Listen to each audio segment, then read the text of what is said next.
Hello, I'm a person at a different camera angle, and I have honestly no idea what temperature this take actually is. I'm not deep enough in the comic book discourse to have any idea how prevalent this idea is or how seriously it's taken.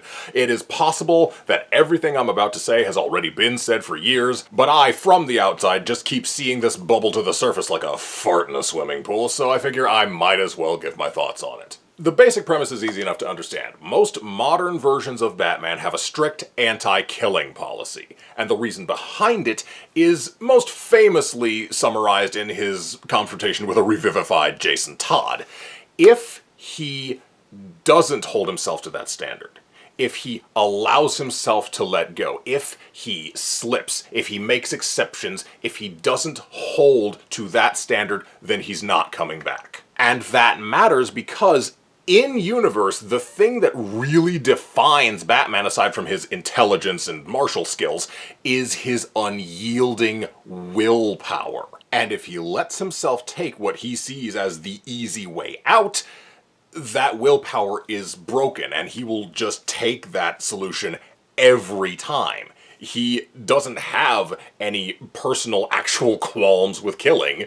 He just chooses to stop himself because he believes that's what he needs to do in order to believe in himself, essentially, if I can be corny. That is what he needs in order to be a hero in his own eyes. If he stops holding himself to that standard, then he is no longer someone who deserves to be on these streets protecting people. And honestly, we see in, alternate universes the kind of things that happen when he stops holding himself to that standard, and it's not pretty. So there is precedent for him believing that kind of thing. Now, of course, the counter-argument is pretty simple, too. We're talking about mass murderers here. Some of these people you keep allowing to live just to shut them in a cell guarded by the most corrupt and/or useless police force on planet Earth have killed people by the hundreds and terrorized them by the thousands and continue doing so every time they inevitably get loose. So even if it weakens your willpower or compromises your personal standards, killing them would still be doing the most good for the most people. So those are the basic parameters of the debate. And the thing is, the people who write Batman comics know this. They have people stand on both sides of this debate and give both of them good points. Hero and villain alike have confronted Batman basically saying, your stance is problematic, my guy. The moral ambiguity of Batman's no-killing policy is a feature, not a bug. It is abundantly clear that this is the exact kind of debate that the writers want the audience to be having, so mission accomplished on that front. And as far as I'm concerned, debatable stories are the best stories. If the audience cares enough to really sink their teeth into a sticky problem like this, I think that means you're doing something very right. So I'm honestly glad that this isn't a settled debate and probably never will be, because it's a very interesting discussion to have both in and out of the fiction. So hang on. If the thesis I'm landing on is this is a perfectly fine and valid debate to have, then what's with the clickbait title and, like a fart in a swimming pool? Flavorful opening. Well, first of all, the clickbait title is to bait clicks. Because I want people to watch this video, and that's how the internet works. But as far as the actual point I'm making, yes, I do still believe what I said in the beginning, just maybe not in the way you thought I did. This is a completely fine and valid and interesting debate to have, as long as it's done in good faith and in good fun. My problem is not with the debate itself. It's with the reasoning and attitude that some people bring to it. And you might be able to guess who I'm talking about. The Zach holes. Someone says to me like, oh, like Batman killed a guy. I'm like, wake the fuck up, bitch. The people who think, or claim to think, that Batman killing should just be a matter of course, and that having an objection to, or willpower to resist the temptation to kill, is just a childish fantasy that we should have all grown out of by now. And further, who frame their attitude as a matter of maturity and realism. Y'all can fuck all the way off. First of all, it is hilarious that these people seem to think that this, heroes having moral compasses is for babies attitude is actually the mature option, because, buddy, conflating cynicism with maturity is one of the most immature things you can do. I mean, think about it. We literally mock young people for doing exactly that. It's where the term edgelord comes from. But setting that aside, the core thrust of this statement often is that this character would be so much more resonant and believable and popular if they did this because it's so real and mature. And not only is that just mathematically not true, but the people saying it don't even actually believe it. Why do I think that?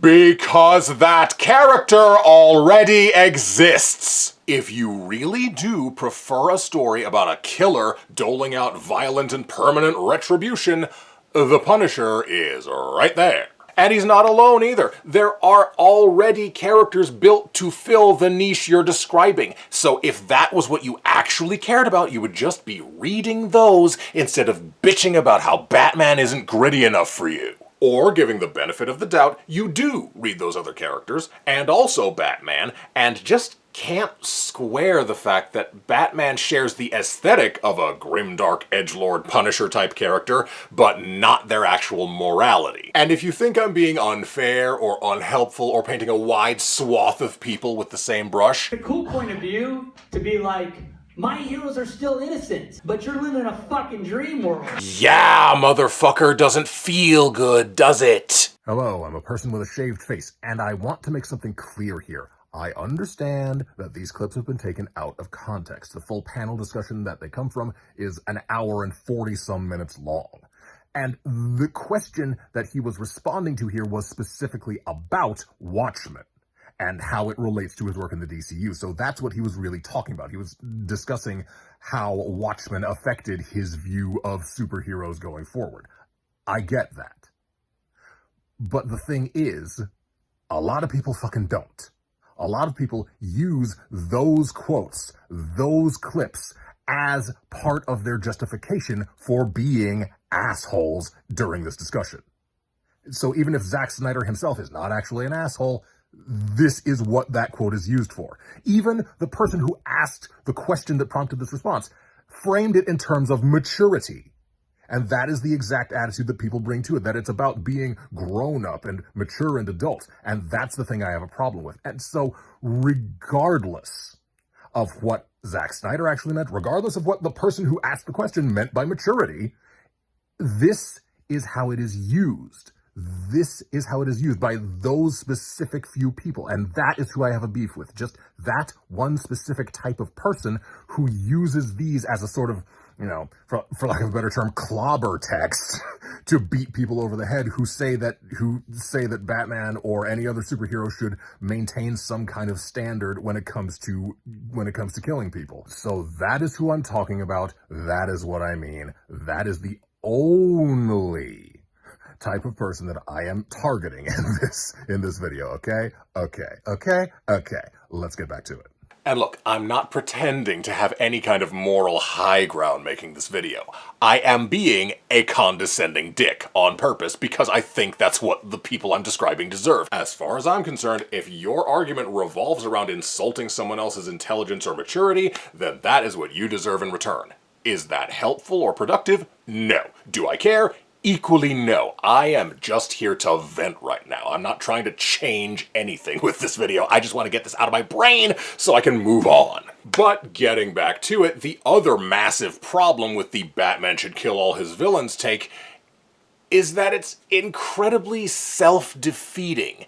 If these people actually got what they say they want, Batman would cease to exist. And I don't mean that in the narrative sense of, oh, he has betrayed his code and therefore he is no longer truly the Batman. No, I mean in real life, the actual series of comic books would end. That's it. It's over. You get no more Batman. There is a reason that the more brutal versions of the character are relegated to Elseworlds, short runs, and alternate timelines. A Batman who kills all his villains is a Batman whose story ends. It is a very old saying that a hero is only as good as their villains, and that is especially true for a hero like Batman, because between his endless resources, genius intellect, and mastery of every martial art in the world, normal criminals pose him zero actual threat. So the parade of weirdos is necessary to A, challenge him, and B, make him more interesting both by contrast and comparison, because over the years they have fleshed each other out through their repeated interactions, and you can't have that if they're one use only. Not to mention, if he does kill all his villains, every story becomes the same. If every conflict has the same resolution, then the whole story is nothing more than a conveyor belt or a shooting gallery. Joker, bang. Poison Ivy, bang. Killer Croc, bang, bang. Clayface, condensed acid bullet or some shit, bang.